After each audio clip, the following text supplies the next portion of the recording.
Mula kay Philippines Trending News, kakapasok lang, Diyos ko po, nababahala at naniniligado daw tayo mga tol. Maghanda na.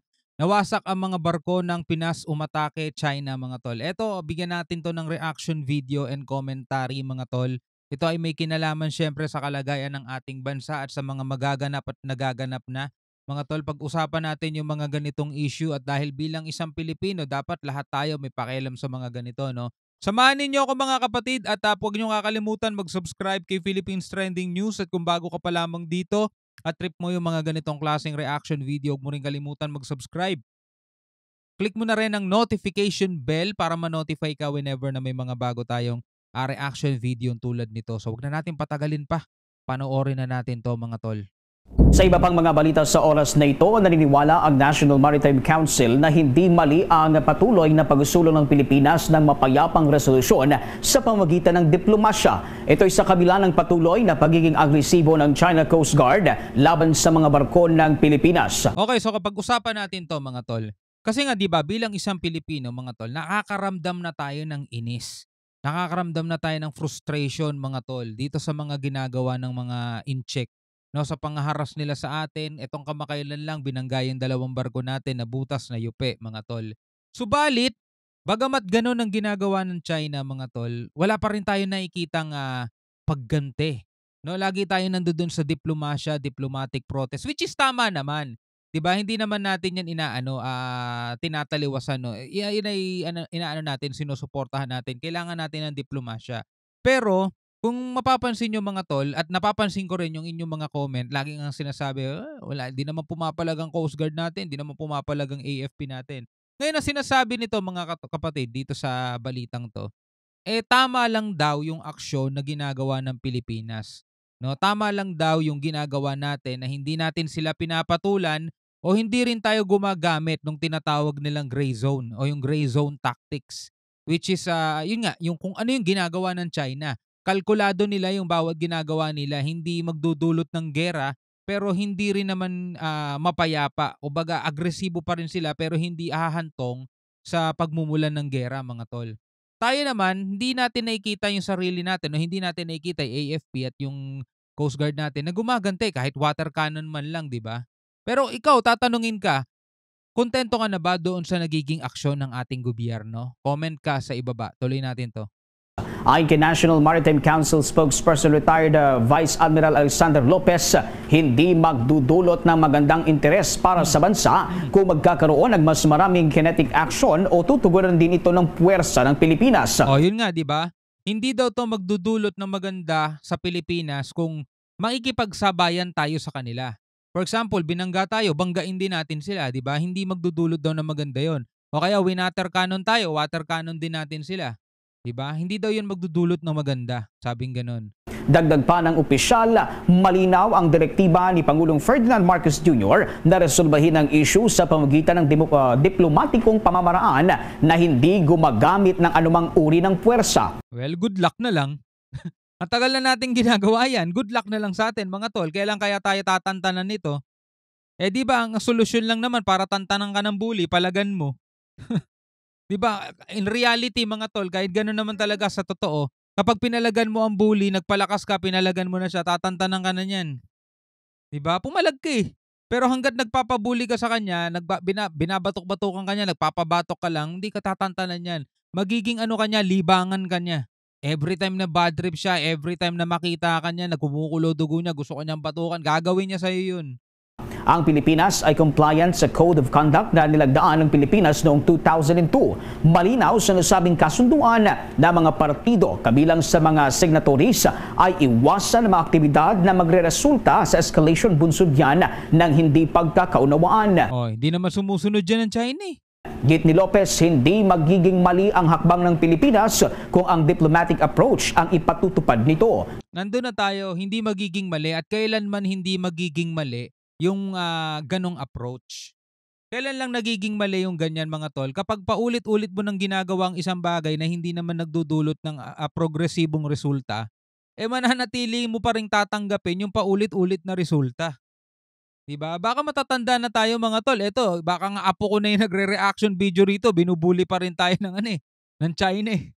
Imagine nyo mga tol Dagdag pa ng opisyal, hindi nakakatulong sa confidence building measure ang patuloy na agresibong aksyon ng China sa bahagi ng West Philippine Sea. Sinabi pa nito na ang ginawang pagbangga ng China Coast Guard sa barko ng Philippine Coast Guard ay isa lang uri ng o hindi tamang gawin ng naturang bansa. Kaugnayan, pakinggan natin ang bahagi ng pahayag ni NMC Spokes-Retired Vice Admiral Alexander Lopez. If we'd be going beyond diplomatic or peaceful approach, you can just imagine, maybe if you're referring to more kinetic actions, that would not be to the best interest of our country and of China and even in the region.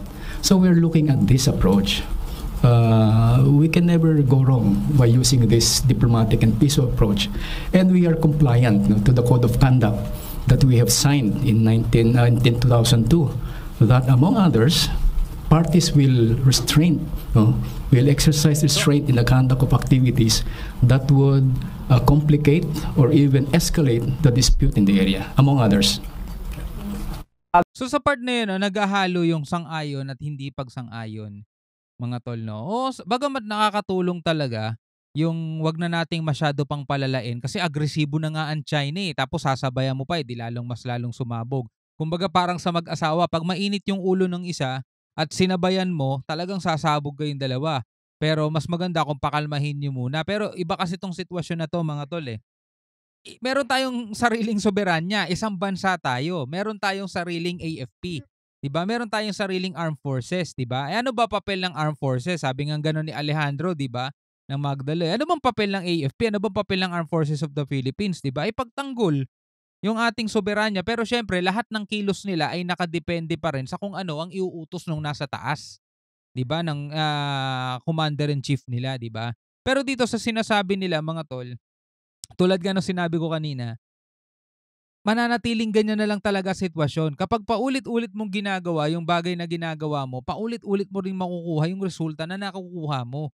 Walang magbabago doon. Diba? Baka nga matatanda na tayong lahat, mga tol, hanggang ngayon hindi pa rin natin napapakinabangan yung West Philippine Sea.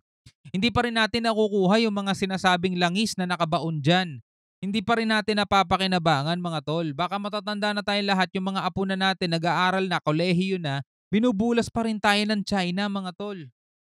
Diba? Kasi paulit-ulit yan, hakbang tayo ng 10 ulit. Pag napalitan ng presidente, aatras na naman ng 10 ulit. Walang mangyayari, mga tol. Gayahin na lang natin sana yung ibang bansa kung bakit sila progresibo, di ba? Hindi sila pumapayag na madehado sila. Hindi sila pumapayag na api-apihin sila ng ibang bansa, mga tol. Bakit sa ibang bansa nagagawa naman nilang palagan ng China? Di ba? Bakit sa ibang bansa nagagawa naman nilang itaboy ang China? Bakit sa atin hindi? Puro tayo ganun, diplomatic protest. Oo, nandoon na tayo, pero hanggang kailan? Di ba? Bahagi ng pahayag National Maritime Council spokesperson retired Vice Admiral Alexander Lopez. Samantala, ipinaubaya na ng National Maritime Council sa Department of Foreign Affairs ang posibilidad na iakyat sa mas mataas na antas ang paghahain ng reklamo laban sa China kaugnay ng insidente itong August 19 sa Skoda Shoal. Tatawanan lang ulit ng China yan eh. Ang nga kay National Maritime Council spokesperson, retired Vice Admiral Alexander Lopez, isang seryosong pag-aaral ang gagawin ng Department of Foreign Affairs sa nasabing asunto. Sinabi naman ni President... O sige, nandun na tayo. Iaangat daw ang antas ng reklamo. O sige. Ang tanong, matatakot ba dyan ng China? May ibinaba na ngang hatol 2016 arbitral ruling. Tanong, umepekto ba sa China? Wala naman eh. Ano ba magpapatigil sa China para dyan sa mga ginagawa nila? Meron ba batas na magpapatigil sa kanila? Para nga sa kanila, sila pinakamakapangyarihan sa lahat eh. Special Assistant to Maritime Concerns Secretary Andres Centino na posibleng alimang United Nations body ay doon idulog ang kaso laban sa China. Kaya nagdagdag na anya ang kanilang lupon ng 3 miyembro, kabilang na ang Solicitor General, National Security Advisor at National Intelligence and Coordinating Agency o NICA na dati namang hindi kasama doon sa komposisyon ng konseho. Maliban dito ay sinabi pa ni Lopez na posible rin na ikonsidera ang Department of Foreign Affairs na isulong ang pagpapalawak sa nauna ng provisional understanding doon sa China hinggil naman sa rotation and resupply missions sa Ayungin Shoal at ipatupad din ito sa iba pang maritime areas o kaya naman sa buong area ng exclusive economic zone ng ating bansa. Kaya talaga parang hindi kaya talaga ng Pilipinas na palayasin sila. Hindi natin kaya yung ginagawa ng Korea, ginagawa ng Taiwan. Taiwan napakaliit na bansa pero nagagawa nilang palayasin yung China, no? Ginagawa ng Japan, ginagawa ng ibang bansa, Indonesia, Malaysia, di ba? Vietnam, napapalayas. Vietnam, napakaraming na-reclaim na island dito sa South China Sea. May nagawa ba yung China? Wala naman. Samantalang tayo mga tol, re-resupply mission na nga lang tayo rito sa mga dapat nating supplyan na napipigilan pa tayo, nahaharas pa tayo. Buti pa sila, no? Kaya nilang panindigan yung claim nila. Samantalang tayo, wala eh. Matatandaan na sinelyuhan ng Pilipinas at China ang provisional o preliminary understanding para yan sa rotation and resupply mission sa Ayungin Shoal. Subalit hindi inakala na wala pala itong bisa sa iba pang bahagi ng kargatang sakop ng West Philippine Sea. Kaya nangyari ang insidente sa Escoda Shoal. O di ba kalokohan lang?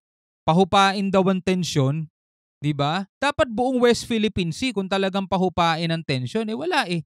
O pahupain ang tensyon sa Ayungin Shoal pero manggugulo kami sa ibang bahagi ah. 'Di ba kalokohan eh.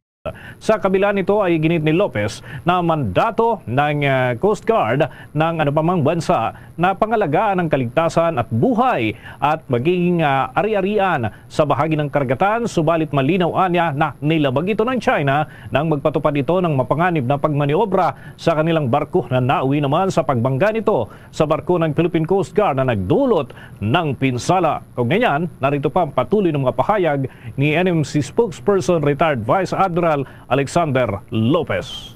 Sila mismo yung magpapatupad, and yet they were the ones who made these aggressive actions. No?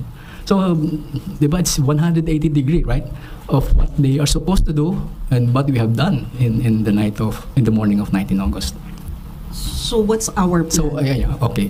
Maybe that's one area where maybe the scope of the understanding between the two countries, baka this is being seriously studied by our Department of Foreign Affairs. Baka pwedeng ma-extend in other areas in our maritime domain. Parang tayo patuloy yung nakikiusap sa kanila eh, no? Extend natin, baka pwede pang extend natin sa ibang lugar. Diba? Dapat tayo agresibo dyan eh. Kasi meron tayong legal claims eh.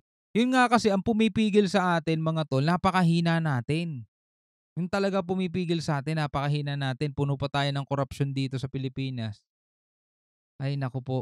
Ikaw bilang isang Pilipino, ano masasabi mo rito mga tol? Comment ka na lang sa ibaba. Alright, so hanggang sa muli, ako nga pala si Shobaldi. Peace out.